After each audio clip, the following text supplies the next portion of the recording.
Hi, I'm Mike Zyda, and we're giving you my next talk for my IEEE Computer Column series. And the title of today's talk is The Metaverse is Just a Software Layer. I'm going to share the slides with you here. And there we go. All right. Let's see, got to put on play. Okay, now we're going. All right, everyone. Metaverse is just a software layer. And the outline of today's talk is we're going to talk about the dream of all CEOs is that somehow we have a magical way to build software. And we're going to talk about the metaverse not being dead, it's just being renamed. And we're going to talk about things like Thanos, which is part of the frontier land of the metaverse. And then we'll talk about Tomorrowland, which is where we step carefully and avoid saying metaverse. And then we're into Adventureland. Who can afford to build for Apple's Vision Pro? All right. So the abstract of this talk is the metaverse is now just a software layer, and Neil Stephenson has nothing to say about it. Okay. Fantasyland, metaverse is now just software layer. Neil Stephenson has nothing to say about it. The dream of all company CEOs, CFOs is that somehow some magical thing will be created that diminishes the need for strong programmers. Strong programmers are expensive. There aren't many available, and universities have mostly abandoned project-based courses where programming skills can be exercised and strengthened, and consequently graduates of those programs have an amazingly difficult time getting positions that require strong programming skills. So many of those CEOs and CFOs are loving the move towards the metaverse, as they see it differently than most of us tech people. CEOs and CFOs see the metaverse as a software layer, a layer that hides the complexities of actually programming a game engine, reducing the requirement that the programming engineers have to spend a massive amount of time, not only learning the APIs of the game engine, and even more beyond that. Fantasyland.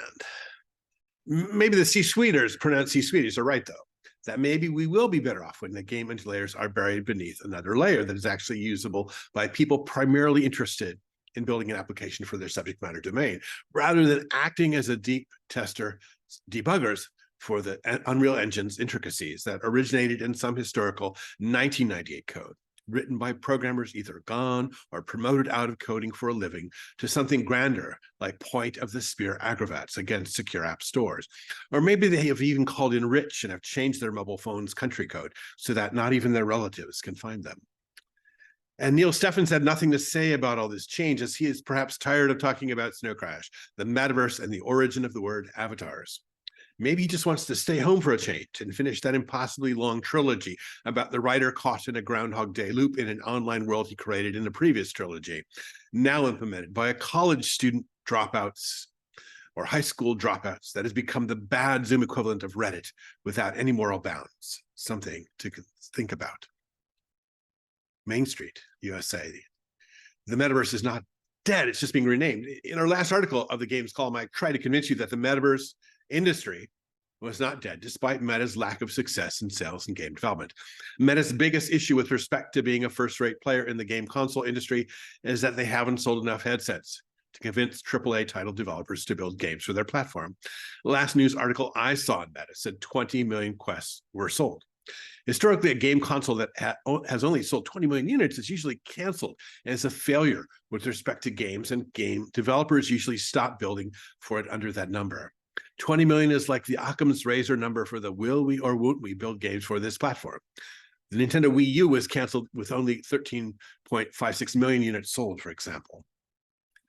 And probably I did not convince many of you that because of the innate hardware focus our investment community primarily supported, we ended up with too many choices and not enough sold of the top choices for there to be a viable game industry in the metaverse as hardware defined. Well, what is the metaverse industry really doing? There is some hardware happening. We all just finished waiting for Apple's announcement, and we're trying to pick our jaw off the floor because of its price. At its current price, there is no way forward for Apple in the games industry at the price point they're shilling. And of course, Apple showed nearly no game development for the Apple Vision Pro, a horrendously clunky name that no one will remember in 5 years.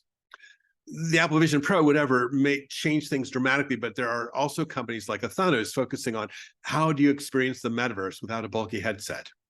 On the software side, there are game engine companies building that layer above their game engine to hide their engine's complexities. There are metaverse developers building tools for the film production industry, and there are metaverse application companies building apps for brands. So the metaverse is not dead. It's just become this magical software layer for the unlimited pleasure of the C-suites. Frontierland. We don't really need a head-mounted display for the metaverse. So I mentioned Thanos, and I need to say that I'm an advisor for Thanos. The founder of Thanos is Peter Giacaros, the first engineer hired by Oculus. Peter had the opportunity to call in rich with the Oculus acquisition by Facebook, Meta, and an excellent thing to do in my mind. Peter took the year off after the acquisition and thought about, was there a way to build hardware and software support for the metaverse that was somewhat more palatable for users than a bulky headset? Peter's idea was a lightweight pair of DLP, digital light processing glasses, and a lightweight head tracker. Peter even placed another tracker on the display screen in case we could get an iPad-sized screen at sometime in the future that we could move around and tilt, like looking through a window into a virtual world.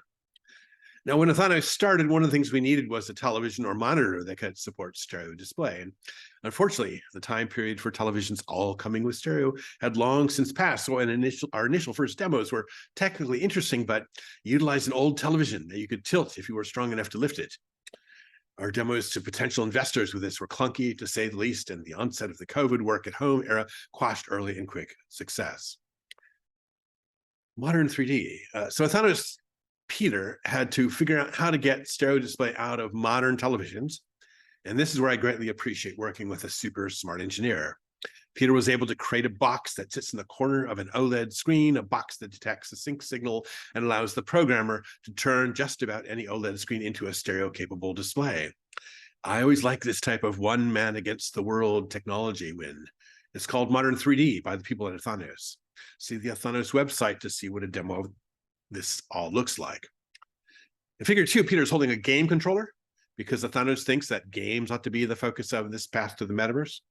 On his head, he is wearing a lightweight tracker in a stylish headband designed by Tundra Labs and a lightweight pair of DLP glasses. And the demos of the system are quite spectacular and are way nicer than any head-hunted display we've ever seen. But that is our opinion because it is our company. Try and get a demo from Thanos. It is very cool and startling. It makes a lot of sense. This is Peter in front of the screen. There is a YouTube video. I will play you the trailer.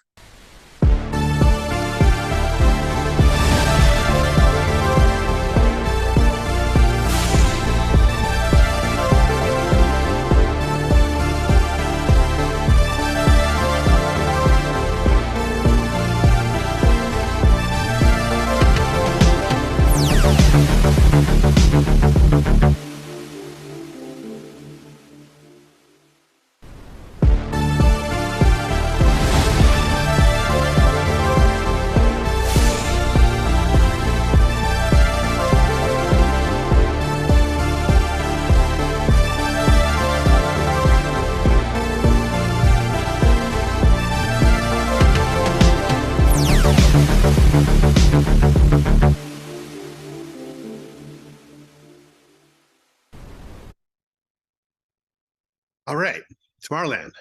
Step carefully and avoid saying metaverse.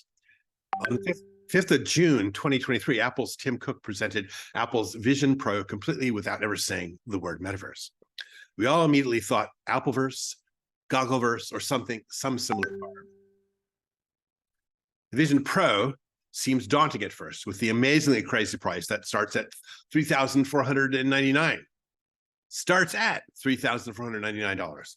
My wife always told me that once you bought the Barbie, the next thing you needed was all the outfits in the dream house.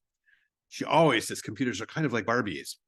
Well, I'm sure that once you put a larger memory, the larger flash drive, the extra 2-hour only battery that starts at $3,499 will look like something that would have been a good stopping point. But you gotta have it all if you're gonna go Apple. Let's see if we can justify what's inside this adverse to the metaverse purse. So Apple is using the term spatial computing in an interesting way. Apple has rethought the desktop we are all familiar with and turned it into something we can interact with from the quiet comfort of our sometimes see-through goggles. We have floating 3D panels, tabs that we can hold web pages at good enough resolution so that we can read text 4K each eye, and that's pretty cool. And it looks like we could even play 8 movies at a time simultaneously, though I'm not sure for what reason. It lets you navigate simply by using your eyes, hands, and voice. If it's still Siri, we know it's going to be unreasonably bad in the voice domain. So let's just say it's going to have eye and hand interaction capability, and for some crisp speakers, speech recognition that borders on mostly useless. The Vision Pro lets you watch movies that are shorter than 2 hours, the battery gives you, and lets you squirm around so that the screen also squirms around as you do. Neat. So you can have a completely mobile office attached to your head, and you don't have to carry your iMac to Starbucks with you anymore, just an extra battery pack or two. Now, Tim's presentation showed about one game done upright for the Vision Pro and mentioned that things that run on the iPad will run on the VP. Pretty cool. He also mentioned strong collaboration with Unity to get other games onto the platform, but starting at $3,499 is the gamer price for a fully outfitted, high-end, NVIDIA card-laden PC, a PC that is plugged into the wall and runs forever unless you are in a PG&E service area. The Vision Pro is a 3D version of Zoom, but again, with flat, rounded off video squares that look like live Polaroids that let you show your eyes to people so they know you're watching them from inside Goggle-rama. And Apple has developed a spatial operating system to carry this all out. So has Apple managed to do anything meaningful with the Vision Pro? Well, they've created a standardized user interface that every app can utilize. If you compare this to the Meta Quest, this is great. On the Quest, each app developer creates their own user interface and a new interface that has to be learned for each app built. So what Apple has done is a good thing, maybe even a great thing. Think different, as they say, or maybe think differently. Now the price, the Apple Vision Pro starting at $3,499 is a ridiculous price, even for a Barbie. Love this picture, see the eyes. References, Ivan Sutherland's The Ultimate Display speech from 1965, whence all of the virtual world stuff came from, the Athanos website, and acknowledgements. I'd like to acknowledge Peter Giacaris for his efforts at Athanos and his engineering brilliance. And the author would also like to thank Apple Computer and Tim Cook in particular for creating something innovative that is neither metaversal nor something already described in a trilogy by Neil Stephenson. If you have any questions, send me email. If you have some hostility and bad comments, don't send me email. There's my website. If you're on WeChat, you can also contact me there. Anyway, have a great day, and I'll stop sharing. And we'll see you next time for the next month's column, which is the collision of the film industry with the game technology industry. And it's going to be exciting for you. We'll see you then. Have a great day. Bye-bye.